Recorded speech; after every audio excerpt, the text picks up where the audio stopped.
नमस्कार, आदाब। Crime petrol dial 100 में आप सबका स्वागत है। आज जो कहानी हम आपको दिखाने जा रहे हैं वो एक ऐसी दुर्घटना है जिसे देखकर आपके रोंगटे खड़े हो जाएंगे।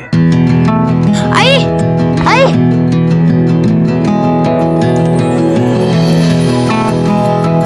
आई आई अरे क्या हुआ? क्यों चिल्ला रहा है?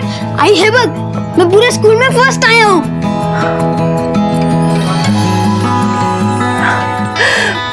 मेरा बच्चों, एक तू ही है जो हमें इस नरक से मुक्ति दिला सकता है। बोल, तू क्या खाएगा? तेरा मुंह मीठा करवाती हूँ।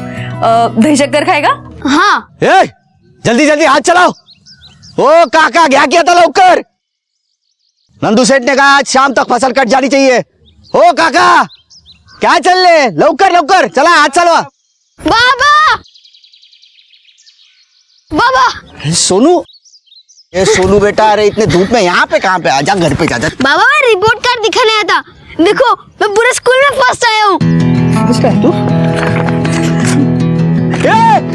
काका, मेरा बेटा फर्स्ट है, फर्स्ट। मेरा बेटा फर्स्ट है।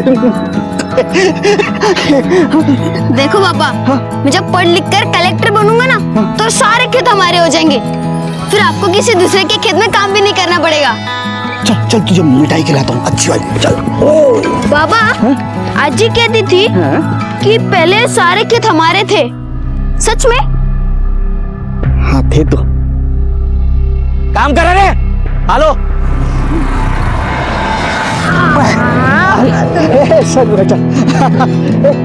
मालिक फर्स्ट आया, फर्स्ट। मिठाई मिठाई चाहिए उसको। हाँ नहीं नहीं सुन, वो अंग्रेजी स्कूल में पढ़ा रहा हूँ। हाँ देख देख, ये अच्छा लगा क्या? विराट, तू बोल। हाँ, कौन सा भी चाहिए ले लेना। हाँ चलेगा। मालिक मैं दे देता हूँ पैसे। हाँ चल। ए शंकर, पोरगा फर्स्ट आला, फर्स्ट। हाँ आता शहरात पाठवतो बघ। सोनू, अब लाया ना तू, ले खाना। अरे का हुशार तू खाना तो मोइलो। तेरी हिम्मत कैसे हुई मेरे बेटे को हाथ लगाने की? हाँ अरे तू इसका बाबा है तो मैं भी इसका आजोबा है। मिठाई खिलाना पास हुआ है ना वो। अरे जहर नहीं दे रहा उसको। ये देख, मेरी जिंदगी में बहुत जहर घोल चुका है तू। अभी आजोबा बनने का नाटक मत कर। बेटे के आसपास भी दिखा ना, काट के रख दूंगा। भूल जाऊंगा तू मेरा बाप है, समझा? तो तुला कळत नाही का रे? कोणी दिले खायचं है? हाँ चल।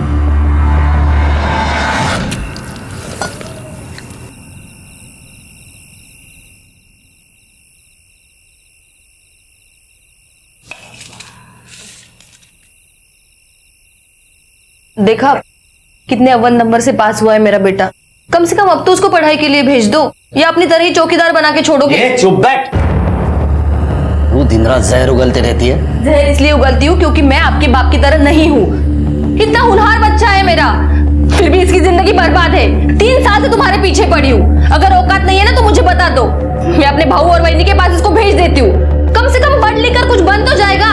दिन में 2 बार फोन आते हैं इनके, सोनू के लिए। खुद का भांजा है इसलिए इतने चिंता करते, नहीं तो आजकल के। बस कर तुझे चिक चिक। भाऊ बहनी काट डालूंगा उधर जाके, समझी? खाता तूच।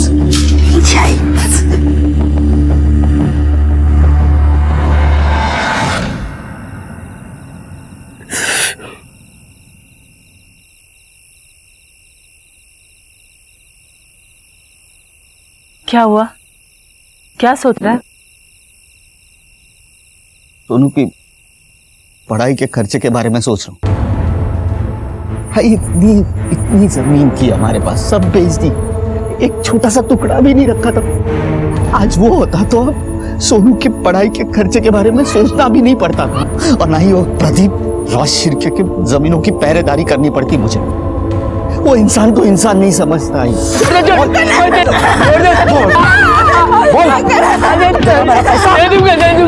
और उसका बेटा नंदू, और जब भी उसे सोनू के पढ़ाई के लिए खर्चा मांगने जाऊं तो जली कटी सुना के। हमारी ये कुत्तों जैसी हालत क्यों हुई है मालूम है? तुम्हारी सुहाग की वजह से। बाप नसताना माझा कापून टाकला असता सोन्यात.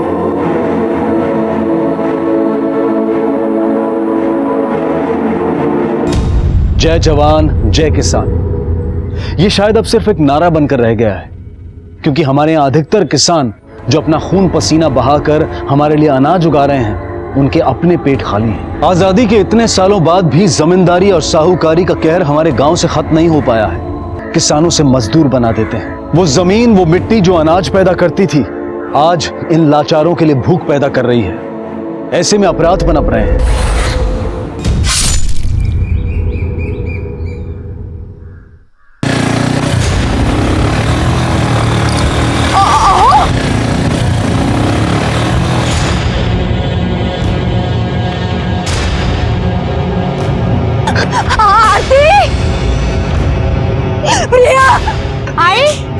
काय झालं आई? आई आई काय झालं? एवढी का घाबरलीस? अगं तुमच्या बाबाला विराज घेऊन गेला. काय?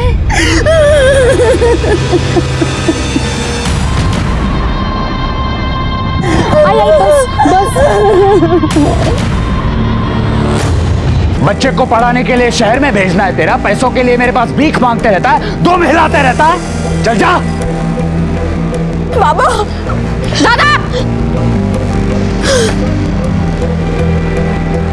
छोड़ो, देखो ये बिल्कुल गलत है, छोड़ो से. बाबा बाबा मेरे मामले में बीच में मत पड़ना. तू अपने काम से काम रखा कर, समझी?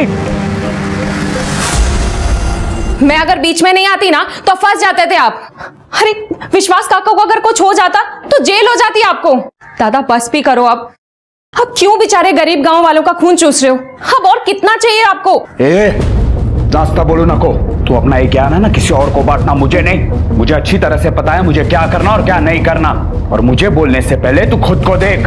तूने जो किया है ना, उसके बाद तुझे घर से बाहर निकलने दे रहे, वो तेरे लिए बहुत है. तू बच गई है, वरना काय वक्त है? खेत में काम दिया तो घर में घुसेगा. तेरे घर की कथा सुना रहा हूं जो कान लगा के सुन रहा है. चल भाग.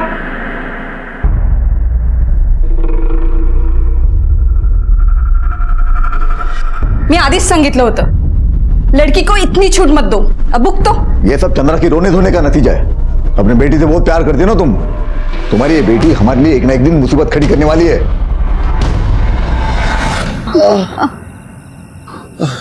अगं हळद घेऊन ये जा.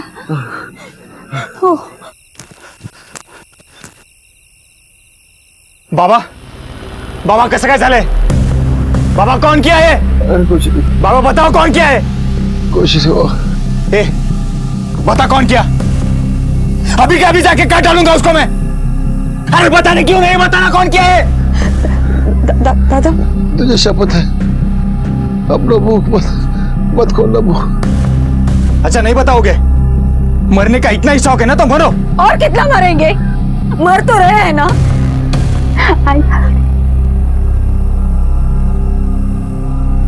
धरा.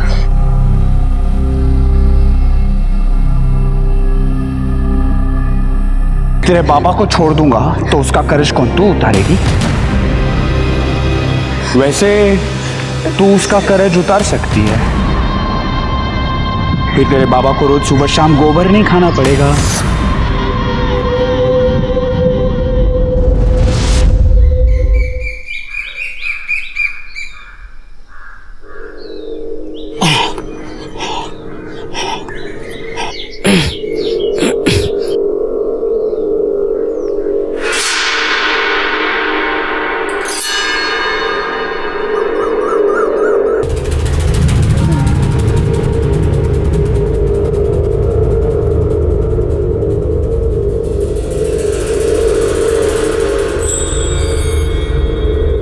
आई शेतात जाऊन येतोय.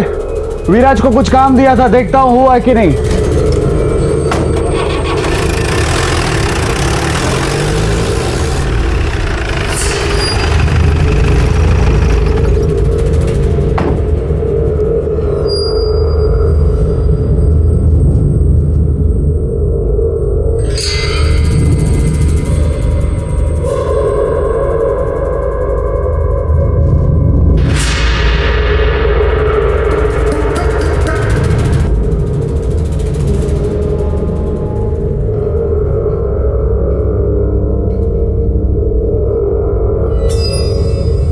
मेरे बाबा का कर्जा माफ कर दोगे ना?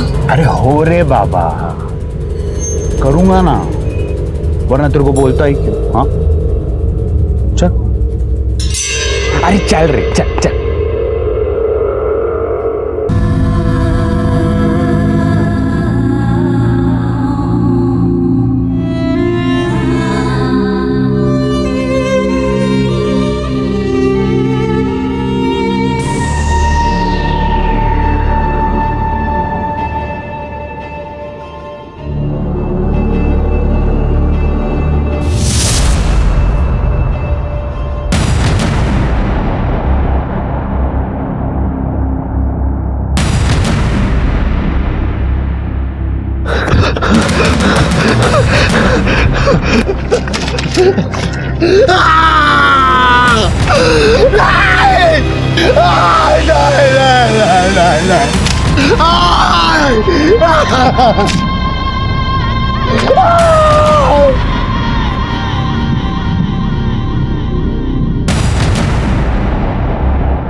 प्रिया, तेरे बाबा अभी तक खेत से नहीं लौटे, और ये आरती चारा लेने गई थी, वो भी तो। आरती,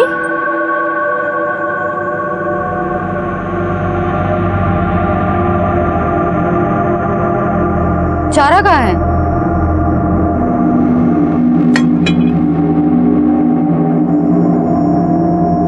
क्या हुआ? कुछ बोल क्यों नहीं रही है तू?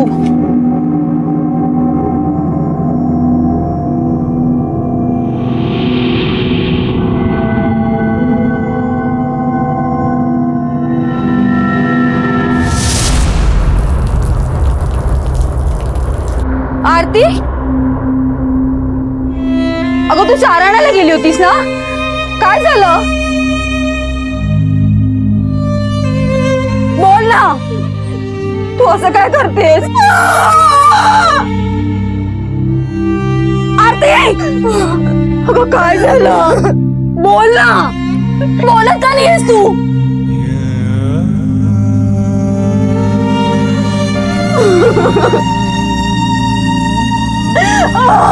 अरे देवा,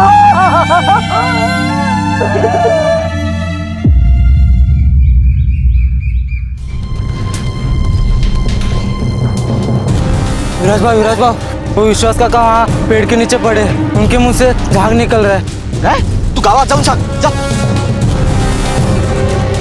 हॅलो, पोलीस स्टेशन।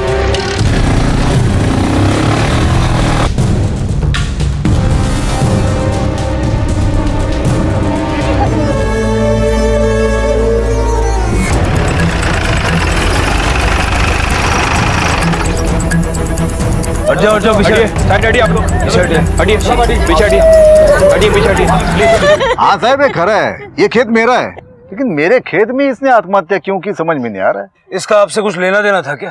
लेना नहीं देना ही था, कर्जा लिया था मेरे से, अभी चुकाने की बारी आई तो मेरे खेत में आके आत्महत्या कर ली। नहीं साहब, इन्होंने आत्महत्या नहीं की साहब, बल्कि इनको मजबूर किया है अपनी जान देने के लिए। इनके बेटे नंदू ने मेरी बेटी का बलात्कार किया साहब।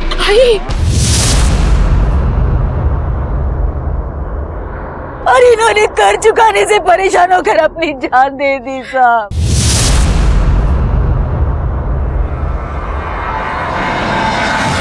कहते हैं कि मुश्किल वक्त में ही इंसान की असल पहचान होती है, लेकिन मजबूरी और गरीबी अच्छे अच्छों को तोड़ देती है।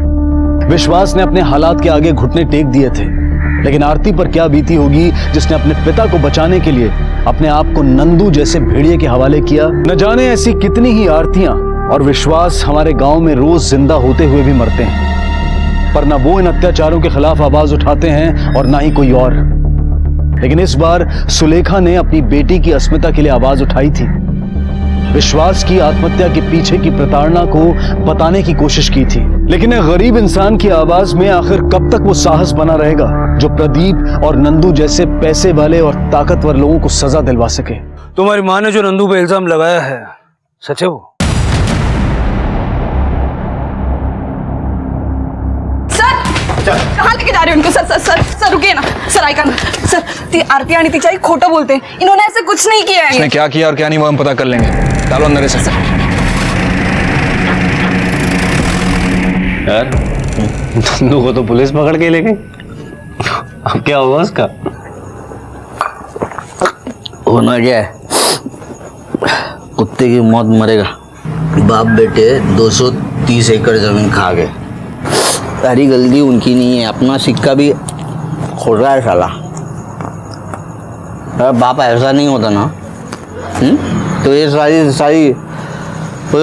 सारी जमीन मेरी होती। जाने देना यार, जो हुआ सो हुआ, दिल से लगा के क्यों बैठा है? जैसे जळतं ना त्यालाच कळतं। उनके जमीनों की पहरेदारी करता हूँ मैं, वो जमीन मेरी थी। मेरी बीवी सुना ना मुझे जलीकटी सुनाती है। मेरा सोनू एकदम होशियार है। 40,000 रुपये चाहिए यार उसके दाखिले के लिए। यार हो जाएगा उसका दाखिला, तू टेंशन मत ले। अरे वो मांगता हूँ मैं वो नंदू से, तो बोलता है रत्ना के वास्ते क्या, दो दिन बचे रे सिस्टर, 2 दिन नहीं। देख तू टेंशन ना ले, सब हो जाएगा, उसका एडमिशन हो जाएगा, सब हो जाएगा। ले पी, है ना 2 दिन। तेरा तो बड़ा लंबा इंतजाम हुआ है। विश्वास की बेटी के साथ तूने जबरदस्ती शारीरिक संबंध बनाया, जिसकी वजह से विश्वास को आत्महत्या करनी पड़ी। तो अब किसी को आत्महत्या के लिए मजबूर करने का चार्ज भी लगेगा, बलात्कार का मुकदमा भी चलेगा। आओ साहब काय म्हणताय तुम्ही? मैंने किसी के भी साथ कोई जबरदस्ती नहीं की है। शराबत से बताएगा तो फायदे में रहेगा। अरे लेकिन कुछ किया होगा तो बताओ ना। अगर मैंने उसके साथ जबरदस्ती की होती तो उसके कपड़े तो फटते, उसके शरीर पर या मेरे शरीर पर किसी घाव के, किसी जख्म के या किसी चीज के निशान तो होते। देख लो सर, मेरे शरीर पे एक भी निशान नहीं है। और खरं म्हणतोय मी, मैंने किसी के भी साथ कोई जबरदस्ती नहीं की है। कांबळे, सुबह तक इसको यहीं रखो, बाद में सच बोलेगा।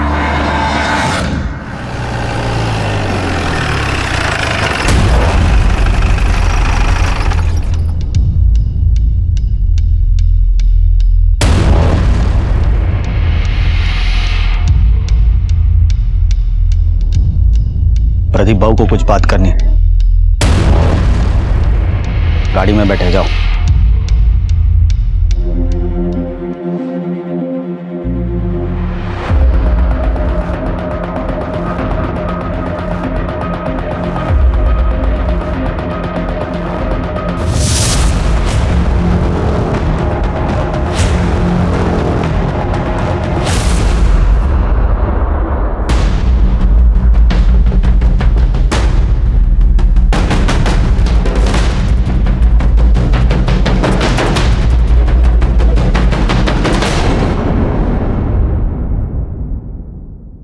किसी दवाओं में आकर तो ऐसा नहीं कह रही हो ना तुम? नहीं साहब, वो मेरे आई ने झूठ बोला था। बाबा ने प्रदीप राजशिर्के से बहुत सारा कर्जा लिया था और वो चुका नहीं पा रहे थे, इसलिए उन्होंने आत्महत्या की। और बाबा के मरने के बाद वो कर्जा चलता नहीं रहे, इसलिए आई ने झूठ बोला। नंदू ने मेरे साथ कुछ गलत नहीं किया, कुछ नहीं हुआ। ठीक है, जा सकती हो।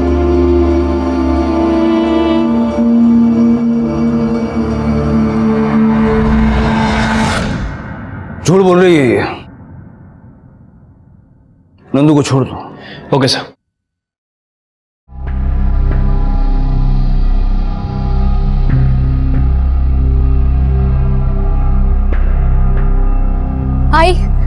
आई दादा दादा,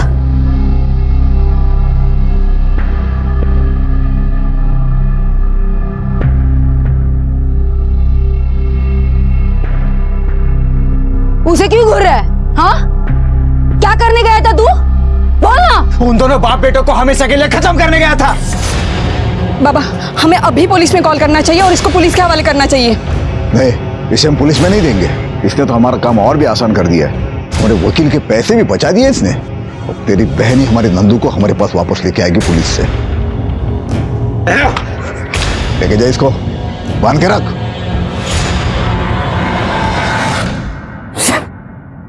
साला मुझे समझ में नहीं आता, मैं उस जगह पे था ही क्यों?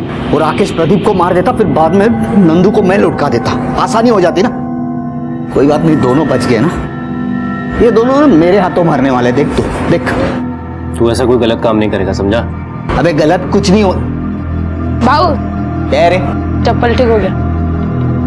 डाली क्या है? ये देख भाई, ये काम करवाती है वो उनकी बहू रत्ना, संडास साफ करवाती है, चप्पल सिलवाती है मुझसे। ये नंदू मेरे बेटे के एडमिशन के लिए पैसे दे दे, बस उसको शेयर भेज दूंगा, दूसरे दिन नौकरी छोड़ दूंगा। पर पैसे नहीं ना दिए तो उसी दिन। तू दिमाग को ठंडा रखेगा कि नहीं? शांति से काम ले, जाके देख वो कितना पैसा देता है, बाकी मैं देखता हूँ कि मैं कितना कर सकता हूँ।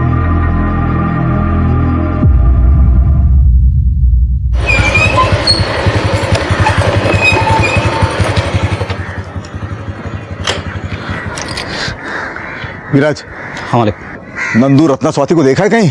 नहीं, हाँ नंदू बहू आए थे खेत में दोपहर को, और उसके बाद कहाँ चले गए मालूम नहीं। पता नहीं ये तीनों कहाँ चले गए। कल शाम को 4 बजे नंदू का फोन आया था रत्ना को। आई, हम आ रहे हैं अभी। हाँ, उसके बाद रत्ना और स्वाति भी कहीं चली गई है, अब तक लौटी नहीं। ऐसा करते चलो ढूंढते उनको।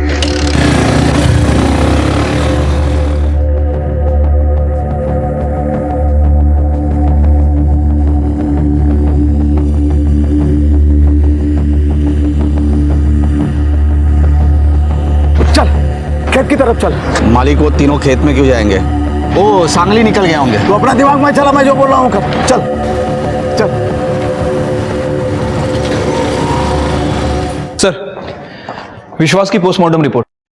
सर, रिपोर्ट के हिसाब से उसकी मौत पॉइजन खाने की वजह से हुई। सर, गांव में जो लड़का ये दवा बेचता, मैंने उससे पूछताछ भी की। विश्वास ने उससे दवा खरीदी थी। रुक रुक रुक रुक। क्या?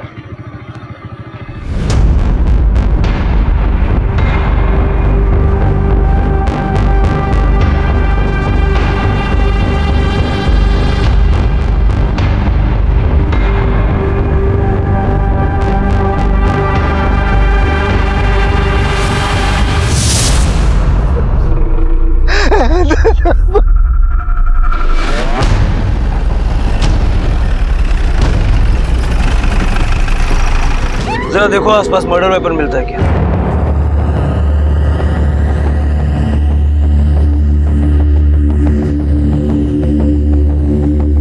सर, आसपास तो कोई वेपन नहीं मिला है। सर, अजीब बात है, कातिल ने वेपन को छुपा दिया, लेकिन इस तरह पुतला बनाकर इसे टांग दिया। हो सकता है कातिल इस कत्ल को छुपाना नहीं बल्कि दिखाना चाहता हूँ। हो सकता है वो इस कत्ल के जरिए कुछ कहना चाहता हूँ। कभी बेरहमी से वार किया गया और ब्लड भी गीला है, मतलब कत्ल कुछ घंटों पहले ही हुआ है। सर, इसे देखकर तो ऐसा लगता है कि किसी एक आदमी का काम नहीं है जिसे इस तरह पुतले पर टांगा गया था। You are right comrade. जिस तरह से इसको मारा गया है, लगता है मारने वाला इससे बहुत नफरत करता था। ये खेत किसका है? मेरा सर।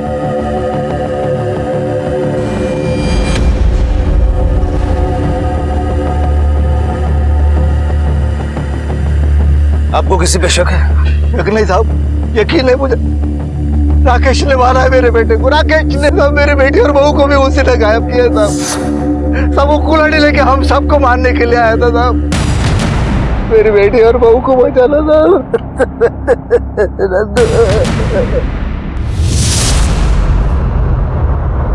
देखने से साफ था कि मामला रंजिश का था, और जिस तरीके से नंदू की लाश को रखा गया था, ऐसा लगता था कि वो शायद प्रदीप को संकेत दे रहा है कि आगे वो क्या करने वाला था। रत्ना और स्वाति भी लापता थे। प्रदीप चिंतित था। उसने अपना पहला शक राकेश पर डाला था। राकेश ने मारा है मेरे बेटे को, राकेश ने। लेकिन इस तरह की नफरत तो नंदू के लिए गांव के हर दूसरे आदमी में थी। पुलिस के लिए केस काफी चुनौतीपूर्ण होने वाला था। मैं सिर्फ उसे नहीं, उसके पूरे परिवार को मारने गया था। उन्हीं की वजह से मेरे बाबा ने आत्महत्या की। आरती की इज्जत गई, उसी का गुस्सा था साहब मेरे को। लेकिन मैं जब वहां पे गया तो प्रदीप ने मेरे को पकड़कर मुझे मारने की धमकी देकर आरती से झूठा बयान दिलवाया कि नंदू ने कुछ नहीं किया। और वहां से छूटने के बाद भी तू हमारे पास नहीं आया। जब नंदू का खून हुआ तो तू कहाँ था? तब साहब मैं सुबह से लेकर रात 3 बजे तक मेरा दोस्त संतोष उसके पास था। सर, स्वाति, रत्ना और नंदू के फोन रिकॉर्ड्स और ट्रायंगुलेशन रिकॉर्ड्स। सर, रत्ना और नंदू ये दोनों लगातार फैमिली मेंबर्स के कॉल में थे, लेकिन सर स्वाति के कॉल रिकॉर्ड से किसी अशोक का नाम सामने आया। सर, स्वाति दिन में 10 से 12 बार इस अशोक से बात किया करती थी और कोई भी कॉल आधे घंटे से कम की नहीं है। स्वाति के फोन पर आखिरी बार इसी नंबर से कॉल आया था।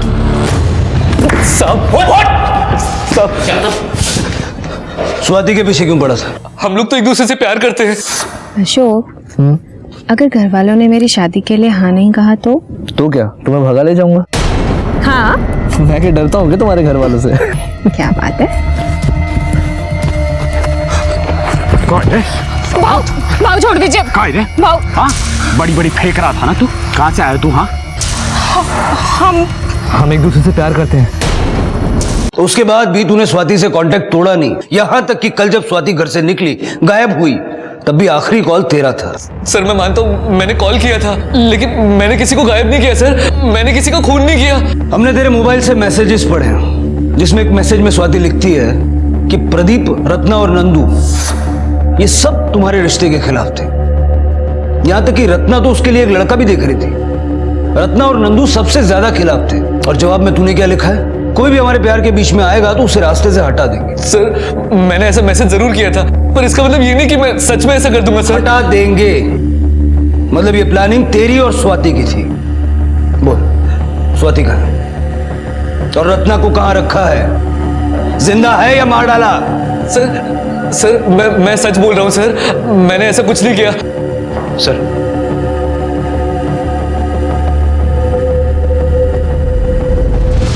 इंक्वायरी से पता चला है कि अशोक ने स्वाति के गायब होने के एक दिन पहले काफी शॉपिंग भी की थी और होटल में एडवांस बुकिंग भी की थी। कमले, जो शॉपिंग और होटल की बुकिंग है, इसकी सारी डिटेल निकालो। Okay sir. सर, ये नंदू की पीएम रिपोर्ट। ठीक, जाओ। नंदू की पोस्टमार्टम रिपोर्ट के हिसाब से उस पर किसी घुमावदार या और उसकी मौत शाम को 4 से 6 बजे के बीच हुई है। सर, हमने स्वाति के कॉल रिकॉर्ड को दोबारा चेक किया। राकेश जी संतोष देवलकर की बात कर रहा था। सर, स्वाति के गायब होने से पहले तकरीबन 3 बजे के आसपास स्वाति ने उससे फोन पे बात की थी, लेकिन सर रिकॉर्ड के हिसाब से स्वाति ने उससे पहले उससे कभी बात नहीं की। उठाओ इस संतोष देवलकर को।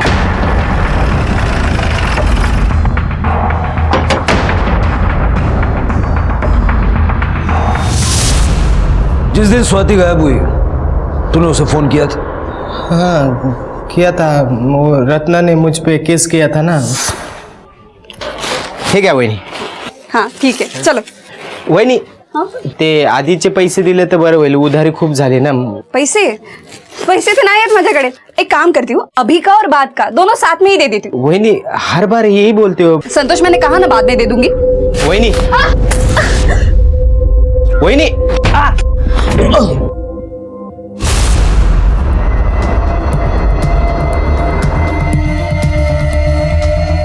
ये क्या कर रहे हो तुम? वहिनी, छोड़ो मुझे। वहिनी छोड़ा। मी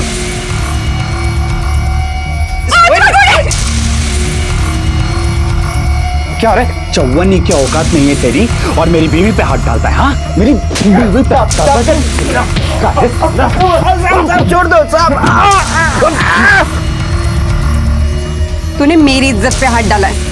अब देखो मैं तुम्हारी क्या हालत करती हूँ। उसके बारे में बात करनी थी स्वाति मैडम को, तो मैंने फोन किया था। हेलो स्वाति मैडम, संतोष टेलर बोलते हैं। बोलिए, क्या काम है? वो रत्ना मैडम को केस वापस लेने को बोलो ना, क्योंकि उनकी वजह से कोई लेडीज लोग दुकान पे नहीं आ रहे। मैं भूखा मर रहा हूँ ना। अब पक्का नहीं बोल सकती, पर मैं कोशिश करूँगी। फिर थोड़ी देर बाद हम राकेश के घर पे चले गए, रुके, फिर बाद में दारू ली और दुकान वापस चले गए साहब। नंदू के कत्ल में हमें राकेश पर भी शक है। कहीं ऐसा तो नहीं कि तूने और राकेश ने मिलके ये प्लान बनाया था? सर, ये अशोक के वकील है, इसके बेल के पेपर्स लेके आए। ठीक है, छोड़ दो। आइए। कमले, अशोक ने बेल करवाई, उसे छोड़ रहे हैं, लेकिन उस पर नजर रखना। Okay sir. Sir, Swati, Ratna और नंदू इन तीनों के फोन लोकेशन चेक किया। सर, इन तीनों का फोन एक ही जगह स्विच ऑफ हुआ था। हमने उस लोकेशन को भी आइडेंटिफाई कर लिया। पुलिस हर पहलू को टटोलने की कोशिश कर रही थी, लेकिन अब तक उनके हाथ कोई सफलता नहीं लगी थी। संतोष, अशोक, राकेश, तीनों पर पुलिस की नजर थी। नंदू का कत्ल किसने किया था और क्यों? क्या वो स्वाति और रत्ना का भी यही हश्र करने वाला था? नंदू, स्वाति और रत्ना का मामला एक ही था या फिर ये अलग अलग मामले थे? साहब जिस दिन नंदू का खून हुआ उस दिन नागेश के साथ बहुत झगड़ा हुआ था साहब। ये तेरा बाप है ना, बाप दगाबाज है। हो दोस्ती में दगा किया उसने और मेरी सारी जमीन हड़प ली। ए बेवड़िया, तेरी जब उतर जाएगी ना तो वाड़े पे आ जाना। तेरे को अच्छी तरह से समझाऊंगा कि जमीन मेरे बाप की वजह से गई या फिर तेरी इस रंगरलियां और तेरी उस अभिलाषा की वजह से। मैं तो खाली बेवड़ा हो रे, तेरा बाप है ना सांप है, सांप, आस्तीन का सांप। उसने इधर डसा है मेरे को। ये नागेश कौन है और कहाँ रहता है? साहब नागेश विराज का बाप है साहब। वो सुतारावाड़ी में पहला मकान उन्हीं का है। क्या मेरे सोनू को लेके गई ना? भाई के साथ आई थी, काट के रख दूंगा। मैं तुझे बेटा उसको रोकना चाहिए था ना तू।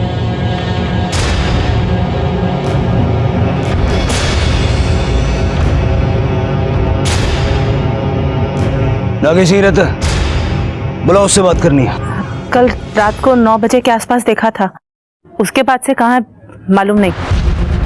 कल रात से तुम्हारा पति घर नहीं आया, तुम्हें चिंता नहीं हो रही? हमारा कोई संबंध नहीं है उसके साथ। हमारे लिए तो उसी दिन मर गया था जिस दिन हमें पता चला था कि अभिलाषा के साथ उसके नाजायज संबंध है। पूरा गांव जानता है। इस घर में आने से उसको मनाही है। वहां पे पड़ा रहता है दिन भर। वो अभिलाषा को देखा था मैंने बाजार में।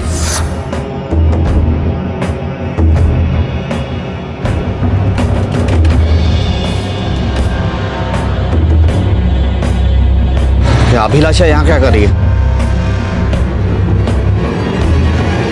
मुड़ के गया तो गायब हो गई थी। कल रात से मेरा बाप भी गायब है। ये अभिलाषा कौन है? अभिलाषा वो औरत है जिसके साथ मेरे बाप के नाजायज संबंध है। कहाँ रहती है? पहले इस गांव में रहती थी। वो प्रदीप राजशिर्के के पास से खुली खरीदी थी उसने। अब कुछ साल हो गए शहर में जाके बस गई है। अभी शहर में कहाँ पे रहती है ना मालूम नहीं, मेरे बाप को मालूम होगा।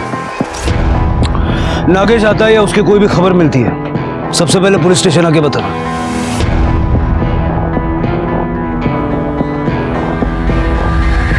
कमले, जरा पता करो ये नागेश कौन सी दिशा में और किस काम से निकला है, और अभिलाषा की डिटेल्स निकालो। क्योंकि इस केस में जिस तरह से गड़े मुर्दे उखड़ रहे हैं, क्वाइट पॉसिबल कि इन मुर्दों में से किसी का नंदू के मर्डर से कोई कनेक्शन हो। सर, राकेश और संतोष के बयान को हमने चेक किया तो पता चला कि 4 बजे से पहले वो दोनों राकेश के घर पर थे। उसके बाद में उन लोगों ने शराब खरीदी और फिर रात तक संतोष की दुकान पर थे। ठीक है, छोड़ दो दोनों को, लेकिन दोनों पे नजर रखना। Okay sir. रुक, क्या हुआ? ये ले दुकान की चाबी। और तू जा, मैं आधे घंटे में आता हूँ। ठीक है, जल्दी आ।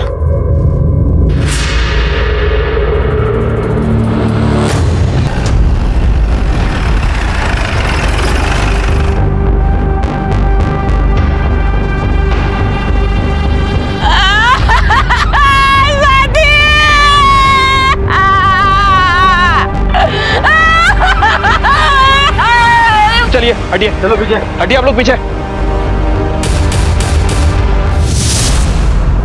कि पुलिस भी हैरान थी और कातिल हर जगह पर पुलिस से एक कदम आगे। एक ही परिवार के 3 लोग गायब हुए थे। 2 की लाश मिल चुकी थी और बची थी स्वाति। या फिर पुलिस उससे पहले कातिल को ढूंढ निकालेगी। आखिर कातिल था कौन और क्यों वो इतनी दर्दनाक मौत बांट रहा था? इतनी नफरत आखिर उसके अंदर कहां से समाई थी? इन सभी सवालों के जवाब हमें मिलेंगे कल इस केस के दूसरे और आखिरी भाग में। अब मैं अनूप सोनी आपसे विदा लेता हूं, फिर मुलाकात होगी। तब तक अपना और अपने परिवार का ख्याल रखें और देखते रहें क्राइम पेट्रोल डायल 100। सबक एक को सीख हम सबको। जय Hind. If you want to enjoy more crime files content like this, please subscribe to our channel and click the bell icon.